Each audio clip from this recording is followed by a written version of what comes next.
morning. Just want to double check that you can hear me.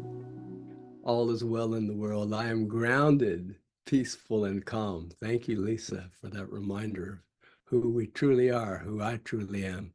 It's a pleasure to be back here visiting with you in the Austin Center for Spiritual Living and to visit a topic that's very near and dear to my heart. It's at the heart of my ministry and has been for decades, the process of waging peace from the inside out.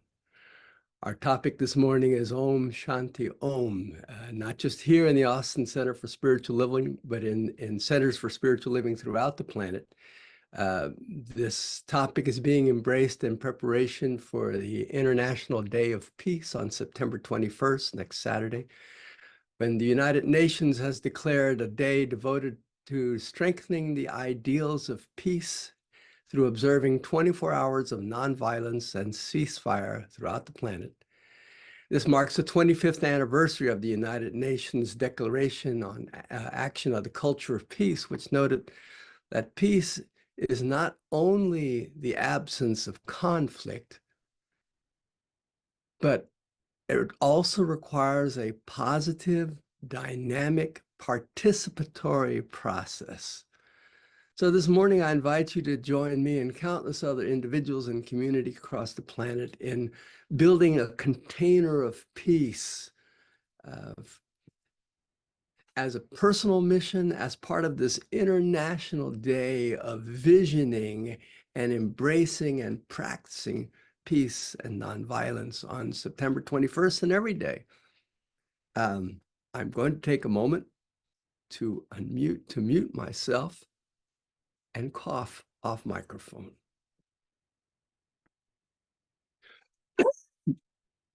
Whoops, didn't work. Oh, well. That's a good chance as any to practice peace. My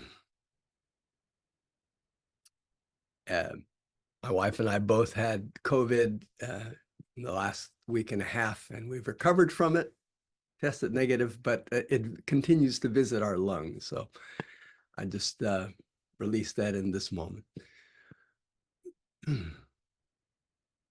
So as we engage together in this process of waging peace as an active co-creative process based on making a conscious choice, not just once, not just twice, but as an ongoing series of choices, not because it feels good, not because it's the right thing to do, not just because Jesus Christ, the way shower, said, "Blessed are the peacemakers," but because in the process of waging peace, we are feeling called toward the highest and best thing we can do as humans in this lifetime, to feel our connection, our deep connection to our deepest selves, to each other, to all of creation from a place of peace.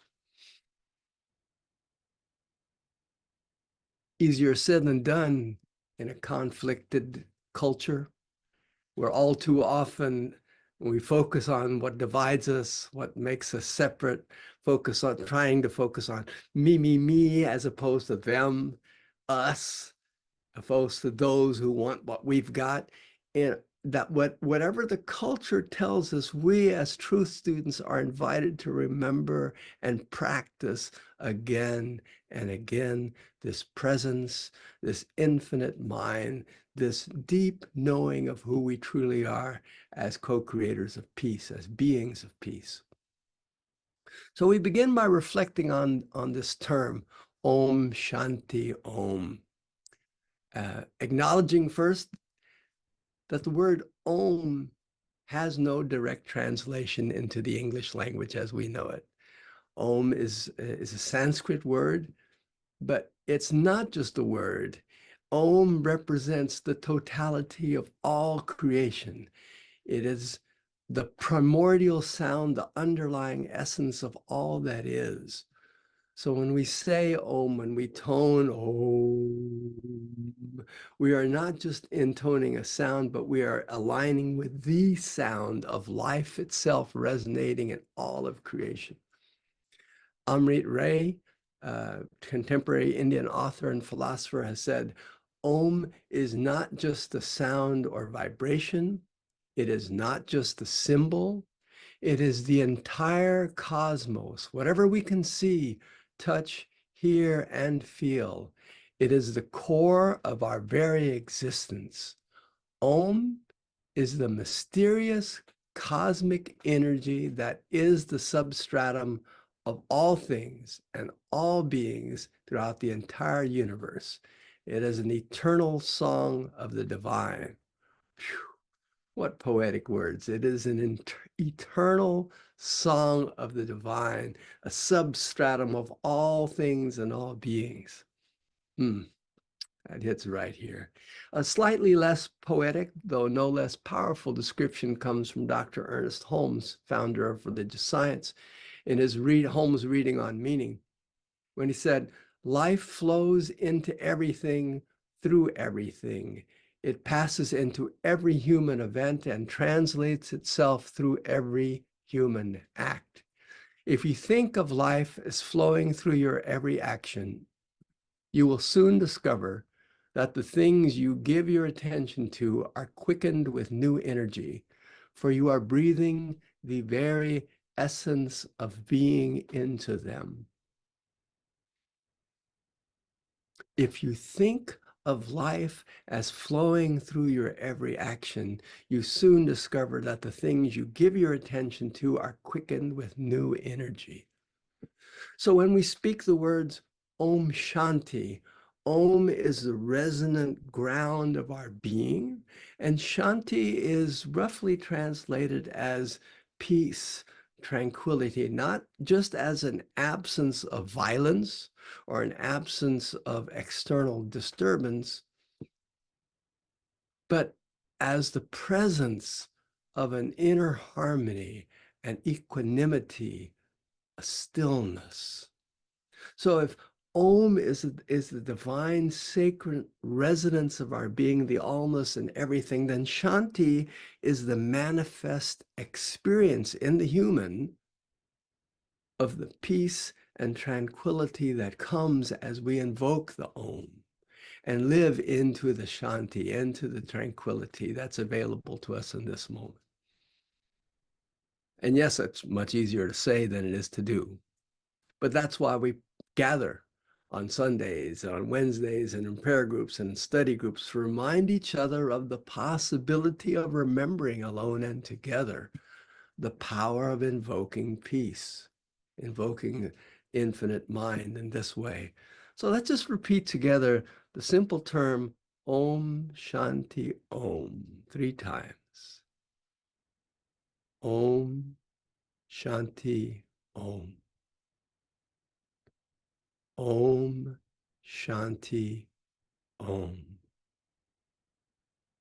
Om Shanti Om. As we speak these words, there are words of greeting. Shanti comes from the root word in Sanskrit, sham. It's the same root word of shalom in the Hebrew. So in a very real sense, when we say Om Shanti Om, we're greeting each other from a place of peace, like saying Namaste or Shalom, peace be with you. We're also affirming peace as the truth of who we are and the resonance on which we have our being. And finally, we're invoking a process of peace, our conscious intention to dwell in and co-create in and resonate with a field of peace, a beingness. So once again, let's practice together not just the words, but the inner feeling of harmony and tranquility grounded in the field of our being, Om, as we speak the term together 3 times. Om Shanti Om. Om Shanti Om. Om Shanti Om.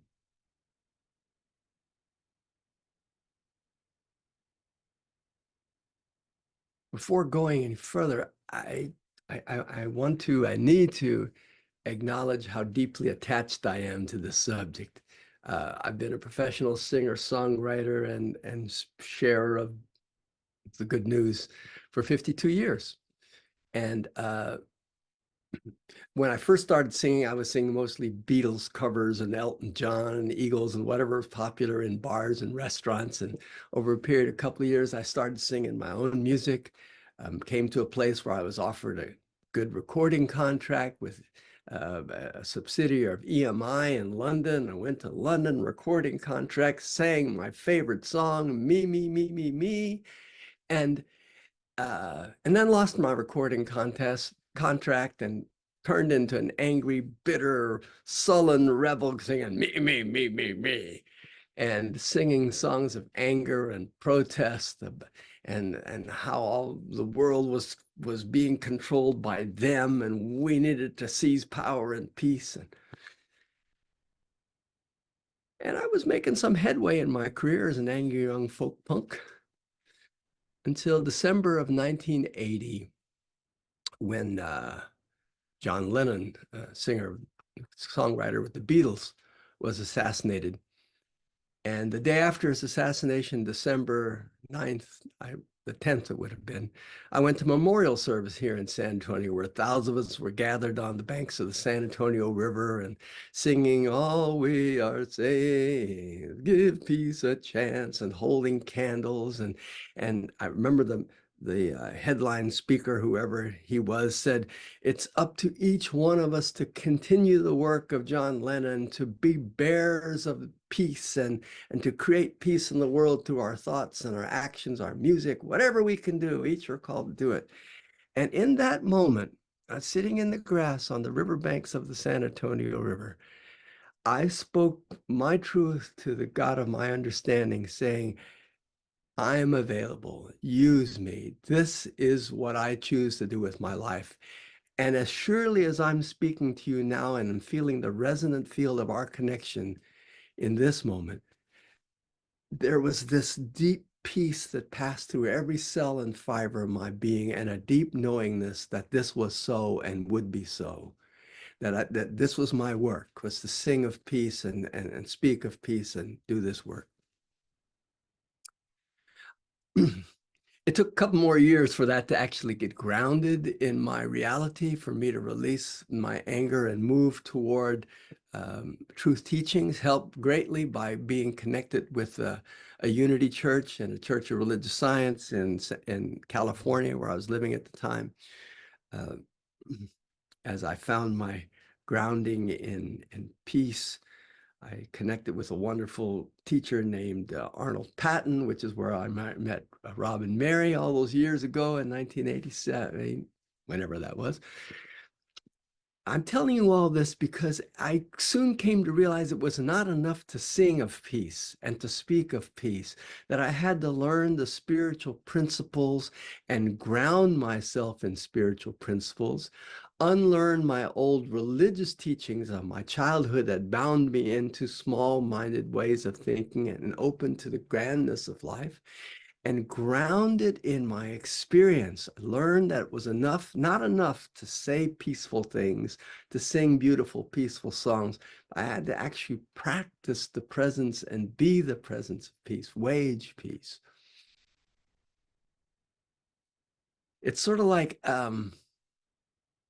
one of my favorite stories about a little girl in kindergarten, and it was free time, and some kids were playing with puzzles and some kids were jumping rope, but she was drawing with her crayons and making her drawing, going to town. And the teacher came over to her and said, oh, what a beautiful drawing, Susie. What are you drawing? And she said, I'm drawing a picture of God. And the teacher said, well, that's wonderful, but nobody knows what God looks like. And she said, well, they will when I finish my drawing.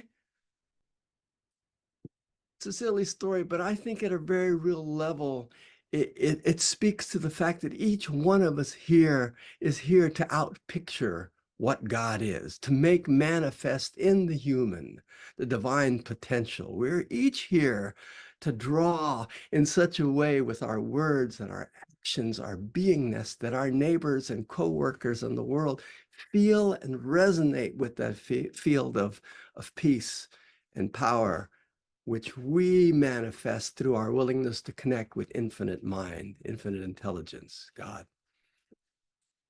So what exactly was that? What does that mean, Rudi, you might say? How do I do this? When I open my phone and right there on the screen is yet another bombing in Ukraine, yet another horrific accident, bombing in the Gaza, more killing and mayhem in the Congo, to say nothing of what about the anger that I feel about the politics when I read the latest story about who said what about who, and what dogs and cats have been eaten, and what kind of people have been beaten to a pulp. All of the reasons why I can feel anger and sadness and violence. What do I do? And for me, it's a four-step process of waging peace. I'm not saying it's the best way. I'm not saying it's the only way. It's the path I've chosen to follow for the last 4 decades, thanks to the work of many powerful teachers. And so I bear witness to it now. First, its step is simply be aware of what is. Be aware of how upset I am because of what I'm seeing or reading or hearing, for whether on screen or in person or on TV. If I find myself connected to the horrors of war and violence and hatred in the world and feel myself reacting, first I must be aware of it, that that's where it is. And then I must accept what is, both out there in the world. I have to acknowledge, yes, there is peace, there is fighting, there is hatred, and I feel stirred up by it. Something about that has muddied up the waters in my soul. And from that place, I'm invited to accept that this is what is so. Not fight it, not fight the fighting out in the world, not fight the fighting inside of me. Just come to a place of peace as I align with my higher power, as I align with infinite mind, divine intelligence, as I align with that which I know to be larger than myself and all problems, any manifestation on the human plane. There is a largeness, there is a bigness, there is a peace. And as I align with that, while also being aware and accepting of the violence that would take me out of my peace, to hold them in divine resonance, divine paradox, not either or, not I feel the sadness and anger and the violence in the world, or I feel peace. It's both and. And from that place, allowing myself to be an instrument of peace by breathing peace, breathing love into the world, envisioning the golden light, sending forth that resonant power, which is not mine, but the divine coming through me as I willingly am aware, accepting, am aligning myself with something larger, and allowing that largeness to flow through me out into the world. At some level, this is quite similar to the traditional, long-time tradition of Buddhist practice called Tonglen, which is breathing with, taking in the suffering of the world, breathing out compassion. But this particular four-step process that I'm speaking of is it embraces what I think of as New Thought teachings and spiritual principles. And it'll ask me first to be aware of how upset I am, how plugged in I am by the world, to accept it, and then from that place of awareness, acceptance, turn within to my higher power, infinite mind, so that I can then, from a place of peace, send peace out into the world. One breath, one thought, one ray of light, one visualization of rainbows, whatever my personal practice is.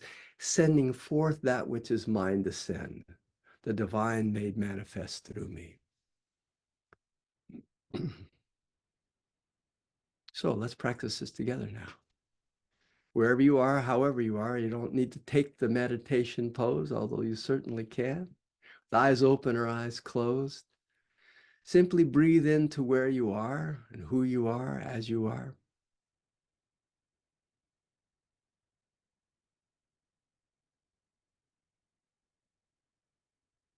And allow yourself to face and embrace into something that has disturbed you recently about the world, some political message, some message of war, some image of bombing and disaster in the world. Feel that that's a very real thing that has disturbed your field in recent days, recent hours, perhaps. And feel your willingness to just open to it, not shut it away, not deny it, but to simply allow it in without taking it on, knowing that you are free as you do now to align with the divine, to align with infinite mind, infinite intelligence, natural law unfolding now. And from this place, knowing and trusting that all is well, and feeling your love flow out into the world.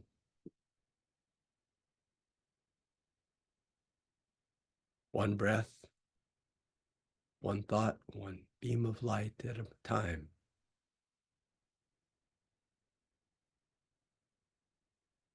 And if your mind gets distracted or disturbed, as minds may do, simply notice that disturbance once again.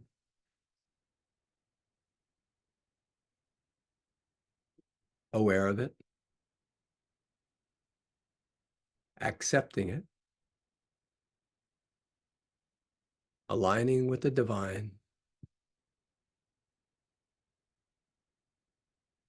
and sending forth your love, your compassion, your light into the world.